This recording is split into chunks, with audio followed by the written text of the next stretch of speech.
Welcome to our study of the Gospels. Today we want to start with an overview of the essential content and unique features in each of the four Gospels: Matthew, Mark, Luke, and John. In the Hebrew world, a gospel was the proclamation of good news from the battlefield. It is applied in the prophets to the glorious announcement of God's coming into the world to defeat his enemies and establish his kingdom among men.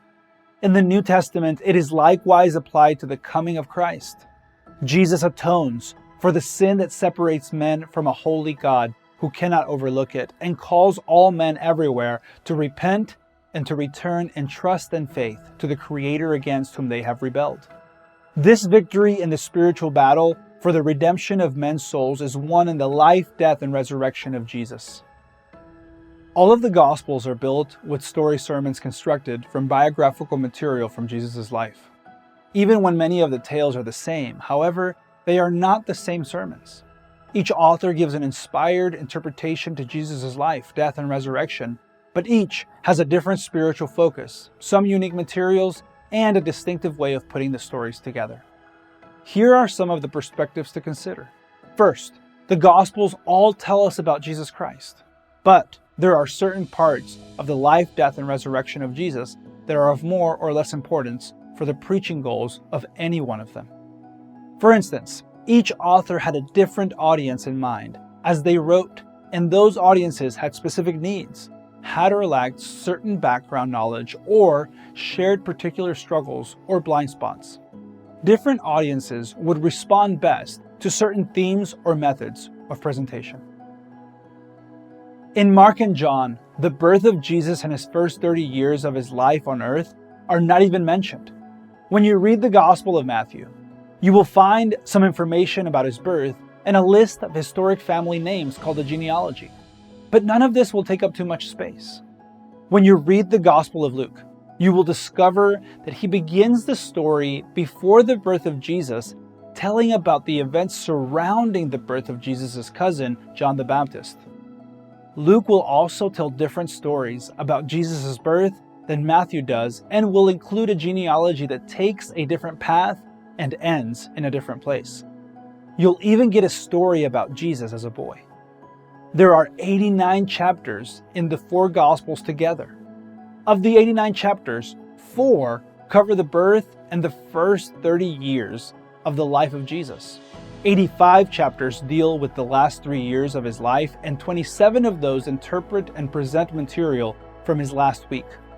The Gospel of John dedicates half of his 21 chapters to the last week of Jesus' life and never mentions his birth or anything from the first 30 years of his life.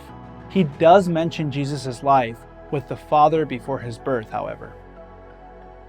When approaching the Gospels, observe where these writers put their emphasis.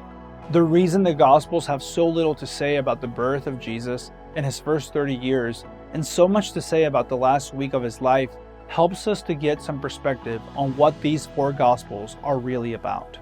They are called Gospels because they do more than just tell us about Jesus' life.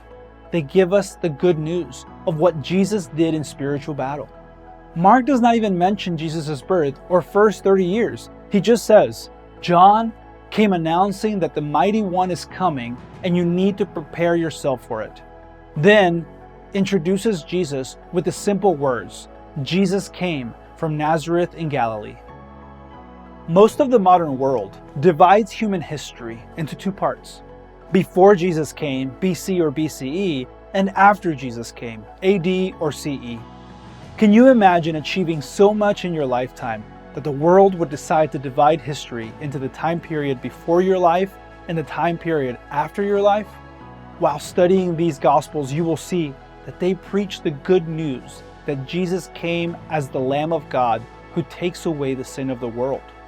As John the Baptist declares in John chapter 1, verse 29, Jesus came to solve our sin problem, and Matthew, Mark, Luke, and John are all written in a special way to draw out different aspects of that work.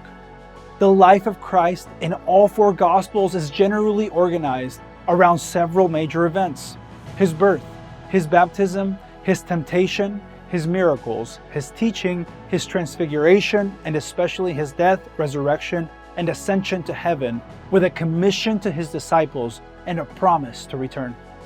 The last week of the life of Jesus is particularly important to the gospel writers because that was the week in which Jesus' earthly mission reaches its climax through his atoning sacrifice and his validation as Lord and Christ through the resurrection. Just so, every gospel presents Jesus as a visionary on a mission. Each lets Jesus tell you himself about varying aspects of that vision and the mission to bring it about. As you read, listen to Jesus as he tells you who he is, why he came, what his purposes are, and what his goals are for his own life and for his disciples after him. For instance, if you read the Gospel of John, you will discover that Jesus was a man with a magnificent obsession. He expressed it this way in John chapter 9, verse 4. We must work the works of him who sent me, as long as it is day. Night is coming when no one can work. In chapter 4, verse 34, after leading a lost Samaritan woman to believe in him while his disciples are off getting him lunch, Jesus refuses the food that the disciples bring, saying, "My food is to do the will of him who sent me and to accomplish his work."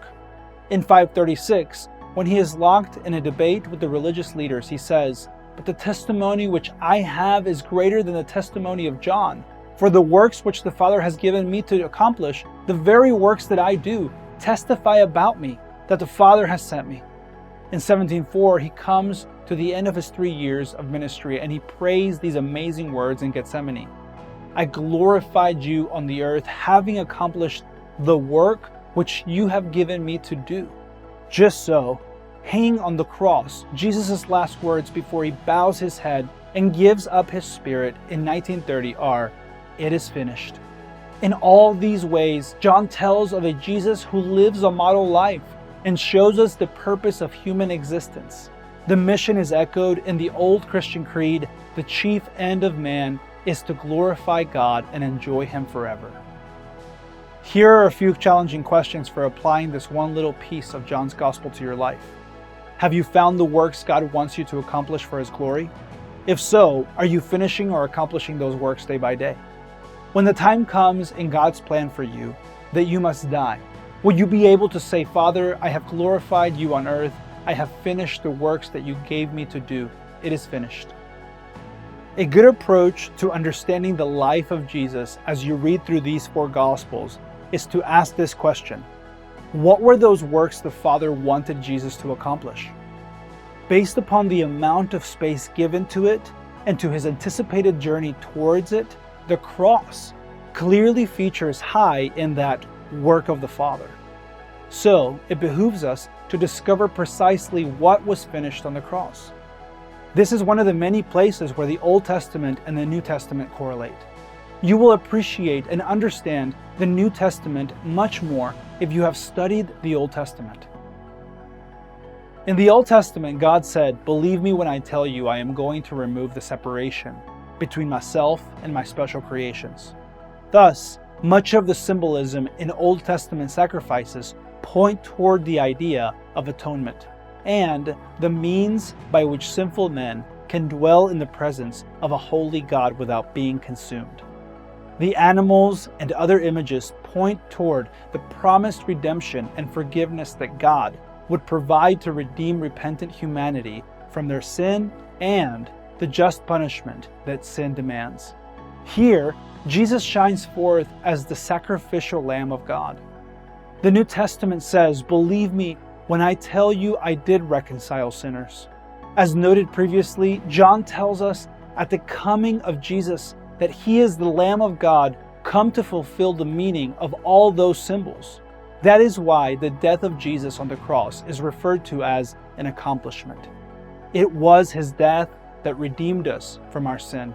He died in our place for our sin, having none of his own, so that we might live and not perish eternally in the fire of God's holiness. It is through Jesus, because of his death, that repentant sinful people can dwell in the presence of a holy God without being consumed eternally. Now, Jesus performed other works in addition to the cross. If all that was needed to accomplish redemption for men was the cross, Jesus could have come, picked a fight with the Romans, and gotten executed straight away. Jesus spent 33 years on earth, however, in order to accomplish other things as well. There are, after all, two parties involved in the rift between Creator and creatures. The cross satisfies divine justice, effects atonement, and restores relationship potential on God's side, but men remain at enmity with God. Paul says of the unregenerate man in Romans 8:7, "The mind set on the flesh is hostile toward God, for it does not subject itself to the law of God, for it is not even able to do so." People need to repent, be transformed, and restored. Therefore, the remaining parts of Jesus' divine mission are concerned, as it is expressed in Hebrews 2:9, with the processes for bringing many sons to glory. In John 14:6, Jesus said, "I am the way and the truth and the life. No one comes to the Father but through me." Acts 4:12 reiterates this idea, saying of Jesus, "And there is salvation in no one else, for there is no other name under heaven that has been given among men by which we must be saved." There is no other way to God except by way of the Lamb of God. Notice, Jesus did not say, "I have come to point you in the direction of the way and tell you about the life and to describe the truth." Jesus said, "I am the way, I am the truth, I am the life. No one comes to the Father but through me." It was imperative, therefore, that Jesus establish himself in the hearts of men and that he build a body of followers to propagate this truth throughout the world. Jesus comes, therefore, teaching, preaching, and making disciples. Jesus keeps Torah in truth and denounces apostate leaders who have lost the spirit of Torah and forsaken the mission of Israel to the nations. Jesus fulfills prophecies and lives out vital typologies, ringing the bells of the Old Testament patterns and promises over and over again so that the people of God might take proper note of him. Jesus performs healings and does the mighty works of God, commanding the natural world, defeating demonic forces, speaking prophetically into the world. In all this, Jesus takes upon himself the mantle of authority over Israel, resonant in Moses, David, Elijah, the servant of the Lord in Isaiah, and the Son of Man from Daniel 7. Through it all, Jesus lives a sinless life as an example to all generations. Peter says it best in 1 Peter 2:21-25. "For you have been called for this purpose, since Christ also suffered for you, leaving you an example for you to follow in his steps, who committed no sin, nor was any deceit found in his mouth. And while being reviled, he did not revile in return. While suffering, he uttered no threats, but kept entrusting himself to him who judges righteously. And he himself bore our sins in his body on the cross, so that we might die to sin and live to righteousness. For by his wounds you were healed. For you were continually straying like sheep, but now you have returned to the shepherd and guardian of your souls." Having done all this before his ascension into heaven, he lays a great commission on the hearts of his disciples to bring all this work to fruition. Jesus says in Matthew 28:19-20, "Go therefore and make disciples of all the nations, baptizing them in the name of the Father and the Son and the Holy Spirit, teaching them to observe all that I commanded you, and lo, I am with you always, even to the end of the age." Yes, Jesus said that he would be with us. He was crucified and he was buried, but he rose from the dead. He ascended into heaven, will come again. He is alive and well with the Father. He lives in people today. Just so, Colossians 1:27 says, "To whom God willed to make known what is the riches of the glory of this mystery among the Gentiles, which is Christ in you, the hope of glory." Do you know this Jesus? Perhaps you know about him, but do you really know him? You are invited to know him. Be a regular student of the Bible, commit to studying it, and dedicate yourself today to knowing the way, the life, and the truth.